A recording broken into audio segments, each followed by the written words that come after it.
Hello friends, today we're going to take a simple 2-chord progression and learn how to create a beautiful moving jazz turnaround.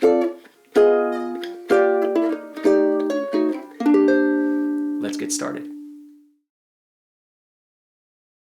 A turnaround is a chord progression at the end of a section of music that turns around the harmony to get us to the next section.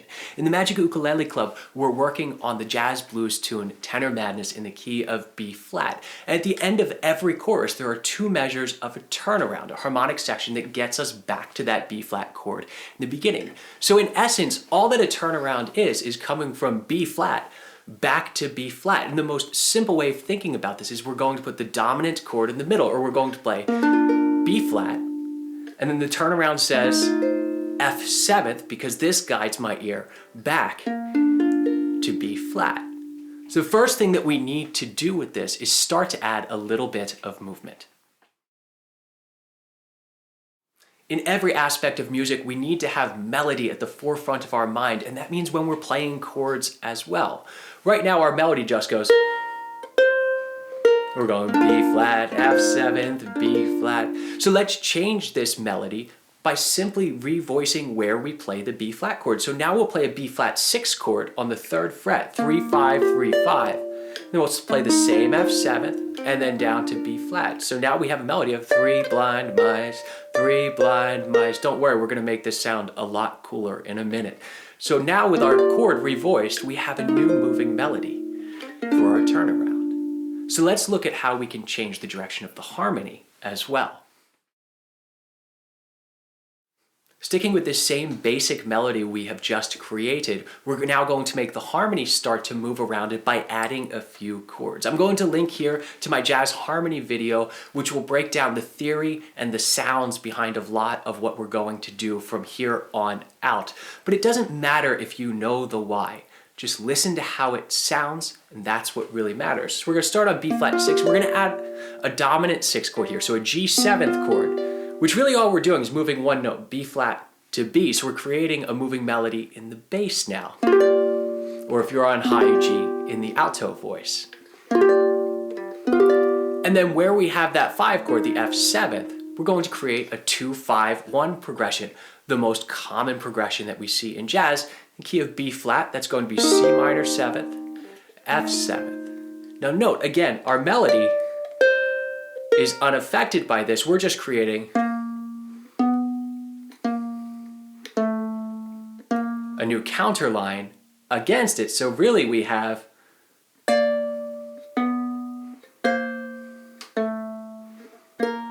and we hear it with the chords as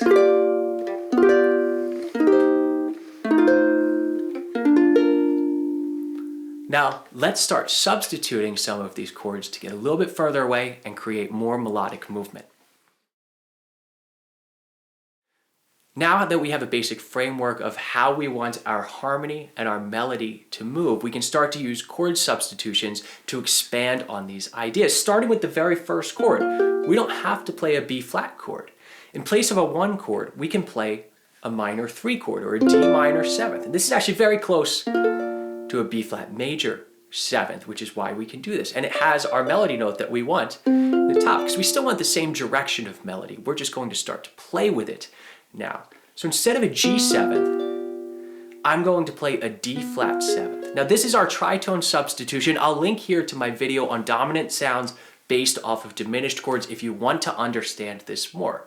But you don't have to. You can just play this, listen, and see if you like the sound. So we play D minor 7th, D flat 7th. So now our melody's changing a little bit. We have this chromatic motion in here.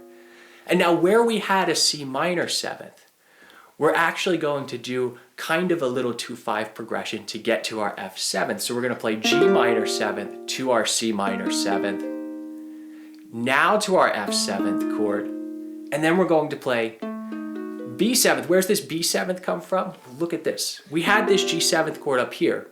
We substituted D flat 7. We had this F 7th chord here. We substituted B 7. That is the same exact shape substitution, our tritone substitution that we're using. Same concept. So now we're changing our melody and our harmony, but the direction of the melody is the same.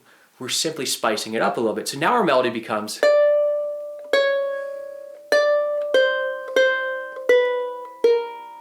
and we hear the harmony as,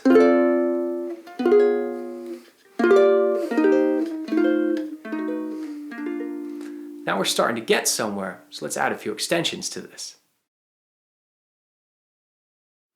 Now we're going to add some extensions to the chord substitutions to give us a little more smooth and beautiful voice leading, maybe change the melody and the harmony a bit more. We'll still start off this D minor 7th, but this movement to the D flat 7 is a little jarring to me.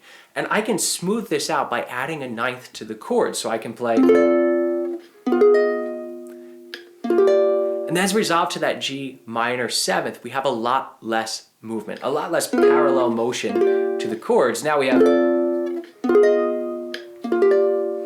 I'm going to stay on this D as a focal point in my melody. So for my C minor 7th chord, I'm just going to keep that D down, the 5th fret, play C minor 9, and then as I go to the F 7th, I'm going to add a 9th and a 13th to that. So this is still our F 7th chord.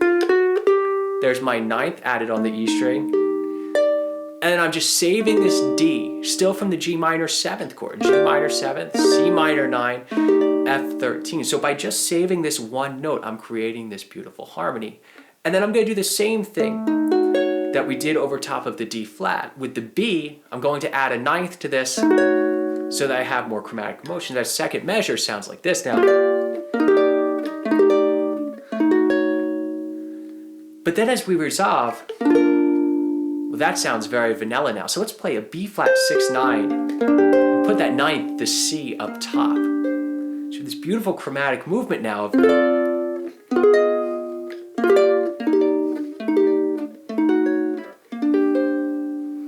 and we could stop there, but let's talk about rhythm.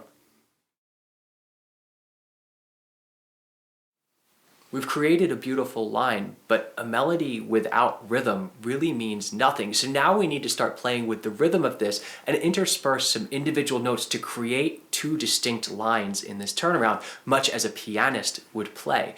We're going to start out in the first measure by, instead of playing 1, 2, 3, 4 as we were doing, just anticipating that D flat 9. And this light syncopation breathes so much life into this simple chord progression. So we get 1, 2, and 3, 4.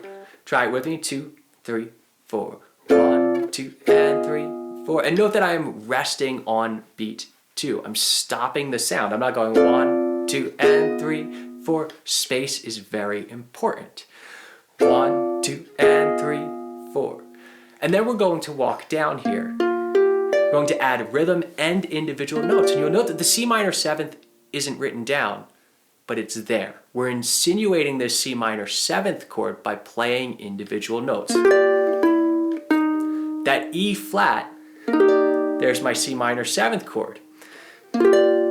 Walking down with this chromatic tone, the E natural in between to get us there, and then we get to our F13. So now we have, and that F13 is coming in again on the end of 2. We're repeating that rhythmic concept that we just set up in the first measure, but we're expanding upon it by adding this moving line in between. So let's try that moving lick from the G minor 7th to the F13. 2, 3, 4. Again, 2, 3, 4. And then as we move on, instead of going right to our B flat 9 chord as we did before, we're going to introduce the melody note first, that D flat or C sharp. And then the chord on beat 4. And you'll note with the chord, I'm trying just to hit these bottom 3 strings. If you happen to strum the whole thing, it's okay. But I want to differentiate these two parts. I really do have a moving melody along with the harmony in this turnaround. So our second measure becomes resolving to our B flat 6-9. So finally, our turnaround ends up sounding like this.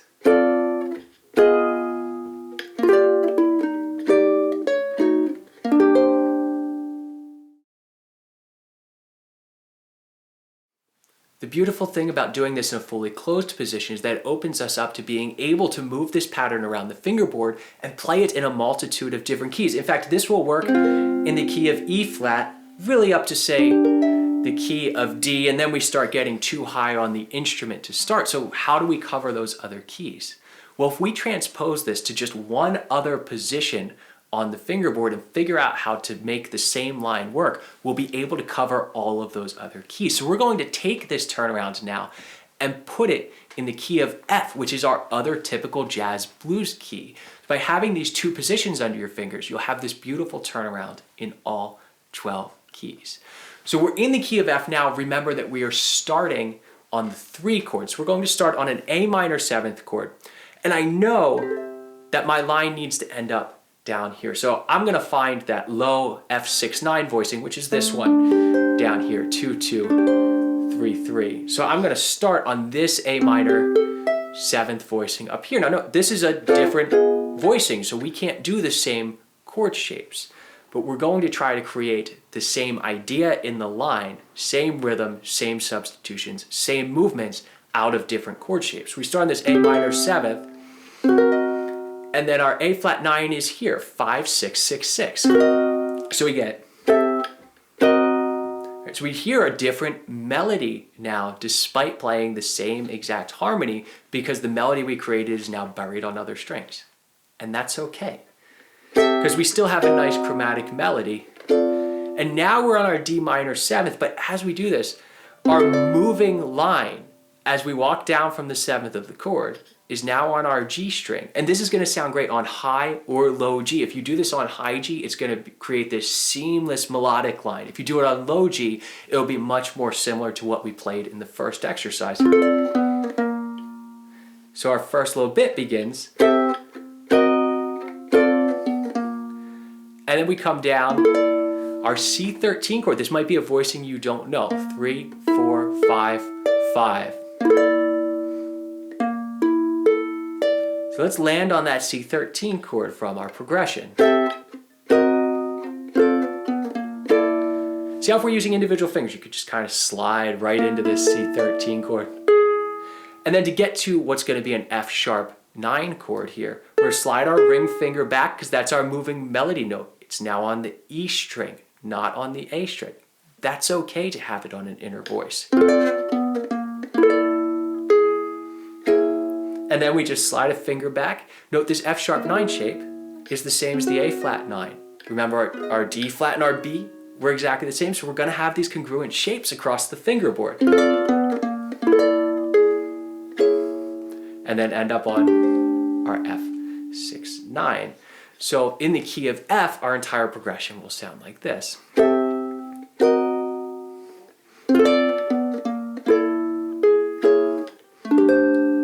Our melody's still there, but it's in different voices on the instrument.